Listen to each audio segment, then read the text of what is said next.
So what do you think are the three things that people get wrong most of the time in warehouse design? Welcome back to Supply Chain Secrets. And this week, we're going to be talking to warehouse design expert Mal Walker to find out what those three things are. So that's coming right up.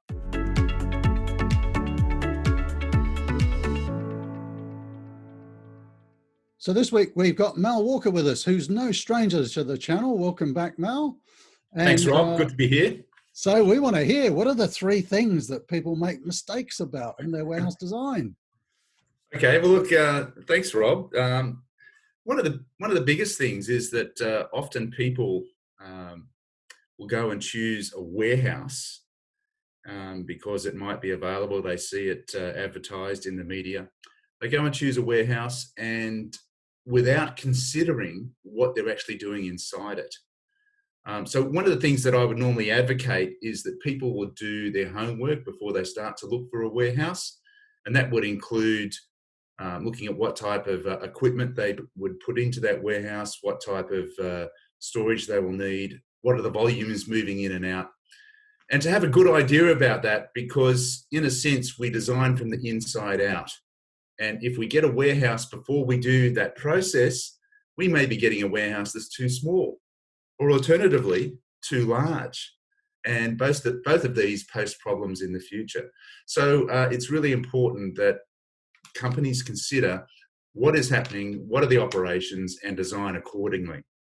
Okay, that kind of makes sense. I thought you were going to say that, people lease or buy warehouses in the wrong location or something like that. But so it's really all about the size, understanding what's going to be going on inside it, what kind of footprint do we want, what roof height makes sense for the type of storage we're going to do. That's correct. Okay. And that sort of leads into the second major one, is that based on the volumes that we're moving through the warehouse and also the range of products that are stored, we should always choose technology and equipment according to those volumes. And we may want to factor in some future forecast, of course, and that's critical. But sometimes people can make a mistake of buying a fantastic materials handling system with all the bells and whistles, and we find out that they don't really need it because their volumes are much lower than they forecast. Okay. Or alternatively, they can have very high volumes and they don't spend enough in terms of implementing their materials handling system. So I always recommend that we balance the volumes and the SKU range or their product range with the technology that we're applying so that we don't overspend and we don't underspend. So there's an optimization of our capital in order to get the best benefit. So that sounds like a video that we should be doing in the future. Kind of at what volumes does it make sense to invest in certain levels of automation? Yes, and I've certainly got some ideas there. But as a general rule of thumb, as your volumes and your SKU range increases, Rob, then your mechanization possibilities will also increase.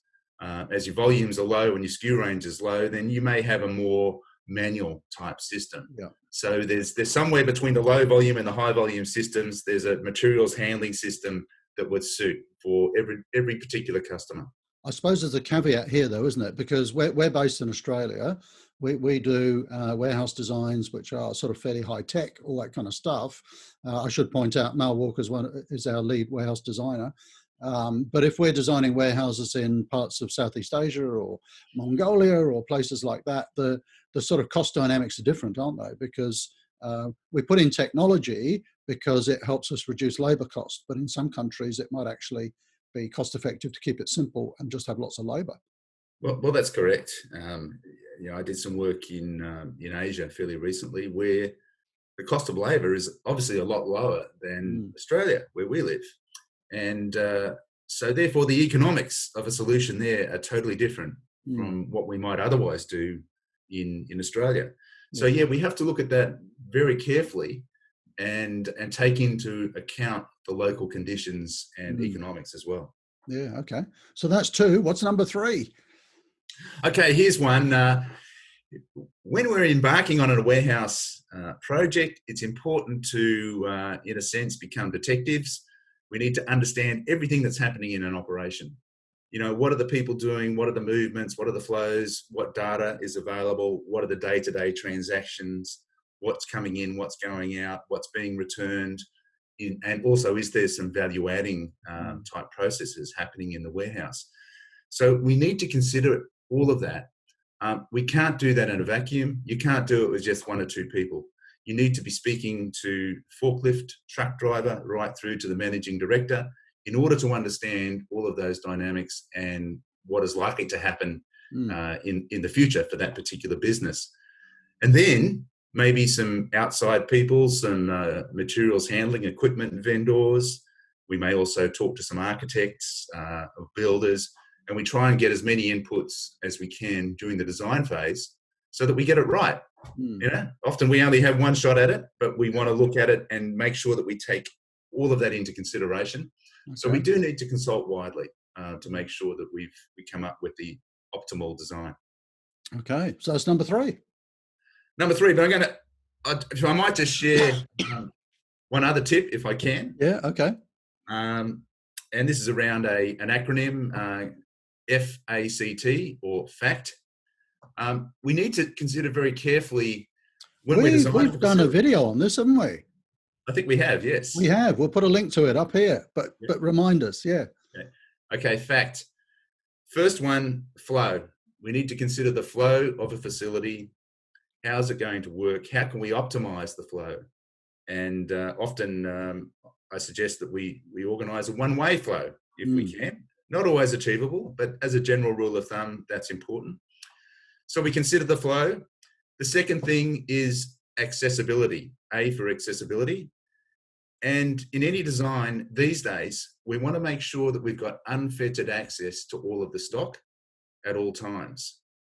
You know, I've been through so many warehouses where stock is just piled up in a back corner and a fork truck has to spend 3/4 of an hour to dig out, you know, a particular pallet of goods for a customer. So when I'm looking at design, as a general principle, we should have unfettered access to all stock. So that's important. The third aspect, C for capacity, is about determining not only the gross capacity of the warehouse, but what is the net capacity. And they are two different things. The gross capacity says, well, okay, we might have 1,000 pallets in this warehouse, but the net capacity is our planned capacity, and we may actually plan to only have 850 pallets in the warehouse. It's important to draw those conclusions, because you can't have a warehouse that it is 100% full. If you do, then you have gridlock. You don't have an operating warehouse. So that's really important. And the last thing is T for traceability. Tracking and traceability, very important. We want to make sure that right through the warehouse, incoming goods, right through to dispatch, that we're able to trace those goods. We can find them, we can track them, we can put them on a system, and we know where they are, and we know where the transactions are. If we have all of those 4 aspects in place, then we've got every potential to make that the best warehouse that we could. So FACT. There we go. So 3 mistakes that people make in warehouse design, with a bonus one. Let's just quickly recap. So number 1 was? Okay, it was getting the right warehouse and not getting the warehouse before we choose. Till we know how we're going to use it. Number 2 is choosing the right technology based on the volumes and the movements. And number 3, consulting everybody to make sure we understand widely, make sure that everyone's involved. Yes. And number 4? The 4th is the FACT acronym, which is getting your flow right, your accessibility to stock right, your capacity, and also traceability. Brilliant. Well done. And I know we've done a video on FACT, so we'll put that link up there. So there we go. Warehouse design expert Mal Walker, thank you for joining us again. That was really cool. If you've got any questions on warehouse design, do put those into the comments below. And if you're enjoying the channel, don't forget to subscribe. So there's a little red subscribe button down there. If you hit that, you know, you'll see when we're having new videos coming out. And in fact, if you actually hit that little bell, then you'll get a notification every time we post a new video. And videos generally come out on a Wednesday. If you're desperate to see them, truthfully, they are published on a Tuesday night. Sydney time. So thank you again for watching. Thank you, Mal. We're going to have you back again, I think, to talk about warehousing. Thanks for watching, folks. Thanks, Rob.